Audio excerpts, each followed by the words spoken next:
नमस्कार दोस्तों, कैसे हैं आप? आई होप आप सभी अच्छे होंगे। तो हाल ही में लॉन्च हुआ है एडेलवाइस का नया म्यूचुअल फंड, एक जो कि नाम है एडेलवाइस बिजनेस साइकिल फंड। इसका एनएफओ लॉन्च हुआ है 9 जुलाई को और एंड होने वाला है 23 जुलाई। तो बेसिकली हम लोग देखेंगे पहले कि इसका जो इम्पोर्टेंट डेट्स है, लॉन्च हुआ था 9 जुलाई को, एंड डेट है 23 जुलाई। आपको पैसा लगाना है एनएफओ में तो 23 जुलाई के पहले लगा दीजिए। अलॉटमेंट डेट है सात सात दिन बाद 30 जुलाई को। एनएवी स्टार्ट होने वाला है 10 रुपए से और एग्जिट लोड है 1%। अगर आप 90 डेज के पहले रिडीम करते हैं तो उसके उसके बाद अगर 3 महीने बाद रिडीम करते हैं तो कोई पैसा नहीं लगेगा। वापस चलते हैं यहाँ पर। तो देख सकते हैं, तो बिजनेस साइकिल मतलब क्या होता है? बिजनेस साइकिल फंड का अर्थ होता है, तो मान लीजिए अभी एक सेक्टर है, एक फंड है जो कि सेक्टर स्पेसिफिक पैसा लगाता है। मान लीजिए मैन्युफैक्चरिंग सेक्टर है, मैन्युफैक्चरिंग फंड है, वो इकोनॉमी में जैसा भी हालत है उसको मैन्युफैक्चरिंग सेक्टर में ही पैसा लगाना पड़ेगा। यही इसका रूल है।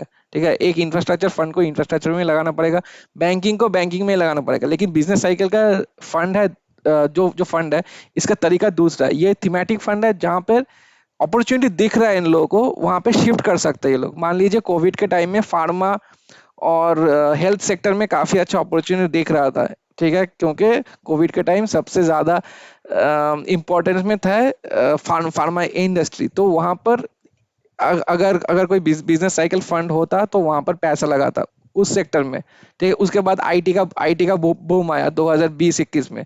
तो आईटी में ये लोग ये वाला फंड शिफ्ट करके आईटी में पैसा लगा देता। तो उसको बोलते हैं बिजनेस साइकिल फंड।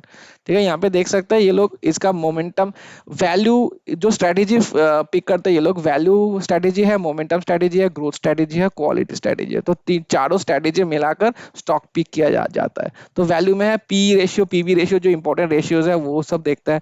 मोमेंटम में देखते हैं price performance of last 3 to 12 months का, जो प्राइस कितना कितना स्टॉक कितना कितना भाग रहा है, उठ रहा है, गिर रहा है, वो सब मोमेंटम का स्ट्रेटेजी के फॉलो होता है। ग्रोथ में आता है कि EPS, operating profit, sales growth कितना आ रहा है, बिजनेस का फंडामेंटल्स क्या क्या है, वो सब देखता है।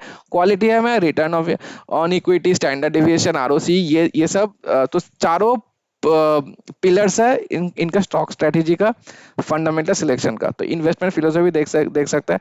आवर प्रोप्राइटरी मॉडल जो इन लोगों का on the in house model है, analyse factors to spot business cycle trend. तो बिजनेस साइकिल जो ट्रेंड है उसको स्पॉट करने का भी काफी एक चैलेंज है फंड मैनेजर्स के लिए, कि अभी कौन से सेक्टर में अच्छा कौन से सेक्टर में अच्छा अच्छा पैसा बनने के लिए देखेगा मार्केट को। की फैक्टर्स यूज्ड इन, जैसे हम लोग बात किए, growth, quality, value and momentum, जो वही वही बात कर रहा है यहाँ पर। मार्केट बेसिस, यहाँ पर कोई small cap, large cap, mid cap का कोई रिस्ट्रिक्शन नहीं है। Equal allocation between large and mid and small. Mid and small में 50% और लार्ज में 50% एलोकेशन रखेंगे ये लोग। मॉडल में 60, मैक्सिमम 60 स्टॉक्स होंगे। जो भी करंट साइकिल का अच्छा बिजनेस पकड़ेंगे ये लोग, उसका 60 स्टॉक्स रखेंगे वहां पर। तो टॉप 300 स्टॉक्स का जो कैपिटलाइजेशन है, 300 स्टॉक्स में से टॉप 60 स्टॉक्स को सिलेक्ट करने वाला है। और benchmark agnostic approach with sector exposure capped at 40%। एक ही सेक्टर का लेंगे, एक सेक्टर का 40% से ज्यादा नहीं लेंगे, और सिंगल स्टॉक का 10% का वैल्यू से ज्यादा नहीं लेंगे, जो कि अच्छी बात है ये। तो स्टॉक सिलेक्शन प्रोसेस का है, जो रिस्क फिल्टर है, टॉप 300 स्टॉक से ये लोग फिल्टर करना स्टार्ट करेंगे। Calculate scores based on their जो प्रोप्राइटरी मॉडल है, QGVM मॉडल है, उस मॉडल से फिर स्टॉक को फिल्टर स्कोर करेंगे। बेसिकली फिल्टर करने के बाद स्कोरिंग करेंगे।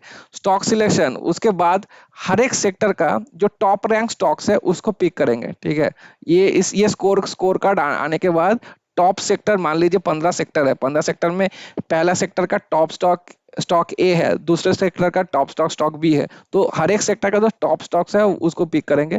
उसके बाद है पोर्टफोलियो कॉन्सेंट्रेशन। तो 60, जैसे मैंने बताया, 60 स्टॉक्स होगा, including large, mid and small cap universe. तो बैक टेस्टेड डेटा है ये लोग, जो निफ्टी 500 टीआरआई से कंपेयर किया है। इन लोगों का जो स्ट्रैटेजी है होगा, इन लोगों का जो QGVM मॉडल लेके जो स्ट्रैटेजी होगा इन लोगों का, वो उसको बैक टेस्ट करके यहाँ पे डेटा दिखाया है। तो एक साल में निफ्टी 500 का बनता 35 और इन लोगों का बनता करीबन डबल 70%। 3 साल में देखिए 1833, 5 साल में 1829, 7 साल में 1522, 10 साल में 1524। तो अच्छा खासा अमाउंट से बीट करते हुए आ रहा है निफ्टी 500 को। तो जो लोग भी निफ्टी 500 में अपना पैसा लगा रहे हैं, उन लोगों के लिए एक अच्छा अपॉर्चुनिटी बन जाता है थीमेटिक फंड को कंसीडर करने का, ये बिजनेस साइकिल फंड जो कि है, और ये अच्छा खासा बीट करते हुए आ रहा है। यहाँ पर भी देखिए rolling return, 5 year rolling returns में 100% of the time out perform किया है, एवरी टाइम, इवन कोविड के टाइम भी अच्छा खासा आउट परफॉर्मेंस किया हुआ है। देखिए, ठीक है, एवरेज है 19% इसका स्ट्रैटेजी परफॉर्मेंस का, जो कि बैक टेस्टेड डेटा है, और निफ्टी 500 का है 14% एवरेज। नीचे चलता है पोर्टफोलियो में, देखिए स्ट्रैटेजिक डायनेमिक सेक्टरल रोटेशन। यहाँ पे देखिए मार्च 20 में, जैसे मैं बात कर रहा था, कोविड के टाइम पे फार्मा और हेल्थ केयर का काफी अच्छा बोलबाला था। 20 में यहाँ पर शिफ्ट, ये अगर स्ट्रैटेजी ये लोग फॉलो करते तो फार्मा में पैसा लगाते। 21 में, मार्च 21 देखिए, मई 21 में टेक्नोलॉजी अच्छा बूम दे रहा था, तब टेक्नोलॉजी में पैसा शिफ्ट कर देते, कैपिटल गुड्स में शिफ्ट करते नवंबर 2022 के समय पर, ठीक है। और अभी जैसा चल रहा फिनेंशियल में, नवंबर 2023, जनवरी 2024 में फिनेंशियल में शिफ्ट करते। तो basically shifting of the sector होता है ये बिजनेस साइकिल, मतलब साइक्लिकल बिजनेस होता है। जो भी बिजनेस अभी बोलबाला चल रहा है जिस बिजनेस का, उसी बिजनेस पे अपना पूरा स्टॉक, पूरा होल्डिंग्स अपना शिफ्ट कर देना। नीचे चलते हैं, बेंचमार्क के बारे में थोड़ा देख लेते हैं। अभी निफ्टी 500 टीआरआई का बेंचमार्क होगा। फंड मैनेजर है भावेश जैन, भारत लाहौती और अमित वोरा, ठीक है। ओवरसीज सिक्योरिटीज के लिए अमित वोरा जी होंगे। बाकी मेन फंड मैनेजर है भावेश जैन। मिनिमम एप्लीकेशन है 100 रुपीज से स्टार्ट कर सकता है, और एग्जिट लोड कुछ भी नहीं है, ठीक है।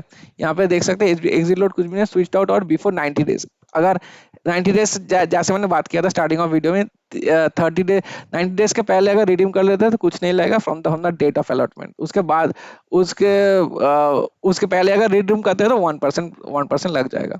तो ये फंड बेसिकली किन लोगों के लिए है, जो बिजनेस साइकिल, जो एक थीमेटिक, जो ये थीम है जिस पे विश्वास करते हैं, और निफ्टी 500 के जगह यहाँ पर एक थीमेटिक फंड लेना चाहते हैं कि आपका रिटर्न्स भी अच्छा बने, और एक अपॉर्चुनिटी सीकिंग बिहेवियर है बेसिकली। जहां पर भी जिस सेक्टर में अपना अपना अपॉर्चुनिटी अच्छा दिख रहा है, वहां से उस सेक्टर में पैसा लगाने के लिए सोच रहे हैं, तो अपना पोर्टफोलियो में थोड़ा डाइवर्सिफिकेशन भी हो जाएगा, और जो भी सेक्टर में अच्छा अपॉर्चुनिटी बन रहा है उस सेक्टर का लुफ्त उठाने के लिए एक अच्छा फंड बैठ जा रही है।